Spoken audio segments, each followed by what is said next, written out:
ચરોતરનું પહેલું એવું મેં રેસ્ટોરન્ટ જોયું. રેસ્ટોરન્ટની બહાર અહીંયા પણ પૂજા કરવામાં આવે છે. તો બિલીની નીચે જમવાથી બી ઘણા બધા આપણા પાપોનો નાશ થાય છે. રેસ્ટોરન્ટનું જે એન્ટ્રન્સ છે ને, એન્ટ્રન્સની એક્ઝેક્ટ સેન્ટરમાં બીલીનું ઝાડ છે. એટલે વિચાર કરો કે અહીંયાની લસ્સી પણ કેટલી ફેમસ છે. શેઝવાન ચટણી, કાજુ દિલરૂબા. વાહ ભાઈ વાહ. સ્પેશિયલ ટિક્કી બનાવીએ છીએ કાજુની.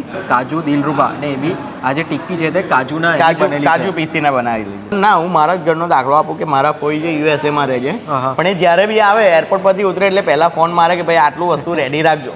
અમારા ડોક્ટર અનિલભાઈ સાહેબ ખુદ હોટલના માલિક છે. આપણા ફ્રેન્ડ નહીં, પૂરી ગુજરાતના ફ્રેન્ડ છે. આપણા આશીર્વાદ, આપણા ફોલોવર હાલતા રહો ઓર હાલતા હાલતા રહેજો. જય રણછોડ. ટેસ્ટી હોય છે. જમવાનું બહુ સારું હોય છે, સ્વાદિષ્ટ હોય છે. પણ અહીંયા આગળ ઓછા ખર્ચે અને સારી સુવિધા જે તમારે આઈટમ જોઈતી હોય આઈટમ, કારણ કે આણંદનો તો બહુ પરિચિત છું. આણંદની કોઈ લોજ એવી નથી કે હું ના જમ્યો હોઉં. આણંદ, નડિયાદ, સુરત, ભરૂચ, અંકલેશ્વર બધે લોજો